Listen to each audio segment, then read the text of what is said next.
আসসালামু আলাইকুম রহমতুল্লাহ। অনেকে আমার কাছে কাজের জন্য আসেন। এর ভিতরে কিছু লোক এমন থাকেন যে খুবই অসহায় এবং কাজ করাবেন, যে খরচটা যাবে খরচটা আপনি বহন করতে পারেন না। সেটা দরিদ্রতার কারণে বা বিভিন্ন অর্থনৈতিক সমস্যার কারণে আপনি কাজের খরচটা যে বহন করবেন বা কাজের পরে টাকা দিবেন, এরকম সম্বল আপনার কাছে থাকে না। সেই হিসাবে আমার সাথে যোগাযোগ করেন, করার পরে ভাই এত টাকা কোথায় পাবো, বা এত টাকা তো ম্যানেজ করা সম্ভব না, বা টাকা কোথায় থেকে দিব, এই সমস্ত কারণে আপনারা আর কাজ করাতে পারেন না। আজকে শুক্রবার হিসাবে আমার কাজ খুবই কম, এবং কাজ খুবই কম নিয়েছি। আজকে সন্ধ্যার আগে আগে আমি একেবারে ফ্রিতে, একেবারে সম্পূর্ণ ফ্রিতে আমি 5 থেকে 7 জনকে, এর বেশি পারবো না, একদম ফ্রিতে কাজ করে দিব। সেটা বশীকরণ, বিচ্ছেদ সহ। বশীকরণ হলেও যুক্তিসঙ্গত বশীকরণ হতে হবে, বিচ্ছেদ হলেও যুক্তিসঙ্গত বিচ্ছেদ হতে হবে। বশীকরণ এবং বিচ্ছেদ সহ যে কোনো কাজের জন্য 5 থেকে 7 জন লোক আসতে পারেন, আমার সাথে যোগাযোগ করতে পারেন।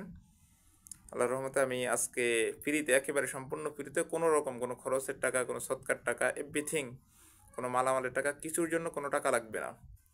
আজকে যোগাযোগ করতে পারেন 5 থেকে 7 জন, অর্থাৎ যারা খুবই অসহায় এবং দরিদ্র এবং অর্থনৈতিক সমস্যার কারণে কাজ করাতে পারেন না, এমন এমন 5 থেকে 7 জন যোগাযোগ করেন। ইনশাল্লাহ আজকে আমি একেবারে সম্পূর্ণ ফ্রিতে কাজ করে দেব।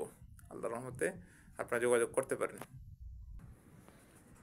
আর যোগাযোগ করার জন্য আপনি আমাকে মেসেঞ্জারে নক দিলে হয়তো বা পেতে একটু দেরি হবে। স্ক্রিনে যে ইমো এবং হোয়াটসঅ্যাপ নাম্বার দেওয়া আছে আমার, এই ইমো নাম্বারে এবং হোয়াটসঅ্যাপ নাম্বারে, এই দুটাই আমার ফোনে, বাট মেসেঞ্জার এটা তো অফিসে আমার ল্যাপটপে আছে, আমার স্টাফদের কাছে। তারা হয়তো আপনাকে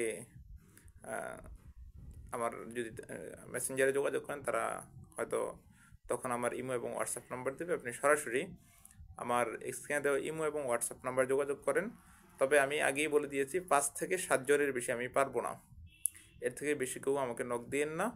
5 থেকে 7 জন। আরেকটু কথা, দয়া করে কেউ আমার ভিডিওর নিচে এসে আজে বাজে কমেন্ট করবেন না।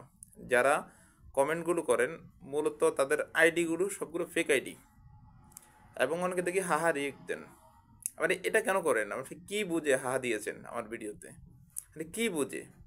দেখা যায় আপনি ভিডিওটাও দেখেন না, সম্পূর্ণ ভিডিওটাও দেখেন। আজকেও আমি জানি আপনি এই ভিডিওটা আমি দেওয়ার পর অনেকে হাহা রিয়েক্ট দেবেন, তো আপনি তো ভিডিওটাও দেখেন না, আজকেও দিবেন বা উল্টাপাল্টা কমেন্ট আজকেও করবেন। মানে ভিডিও দেখেন না, কোনো ইউ করেন না, মুখস্থ, আমাকে চিনেনও না, জানেনও না, আমার সাথে কখনো আপনার কথাও হয় না, তাহলে কেন করেন এগুলো? শুধু শুধু মানে কিছু কিছু লোক থাকে সমাজে, এটা অনেক আগ থেকেই দেখে আসছি।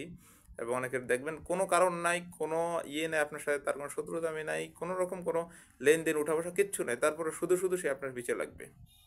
এই এক প্রকার লোক সমাজে আছে, এখানেও এসে দেখি এরকম কিছু এক প্রকার লোক আছে। তো আপনারা যোগাযোগ করতে পারেন। আজকে সন্ধ্যার আগে আগে যোগাযোগ করতে হবে। 5 থেকে 7 জন, সম্পূর্ণ ফ্রিতে, কোনো রকম সৎকার টাকা, খরচের টাকা, মালামালের টাকা, কোনো রকম কোনো টাকা লাগবে না। এটা আমি আমার মন থেকে বলছি, কারণ দীর্ঘদিন তো টাকা নিয়ে আমি কাজ করতেছি। তো কিছু লোককে আজকে ফ্রিতে কাজ করে দেই আর কি। তো ঠিক আছে, আপনারা সন্ধ্যার আগে আগে যোগাযোগ করেন, পরে এসে কিন্তু আবার উল্টাপাল্টা কথা বলেন না, ঠিক আছে ভাই? তো ঠিক আছে, যোগাযোগ করতে পারেন। ধন্যবাদ। আসসালামু আলাইকুম।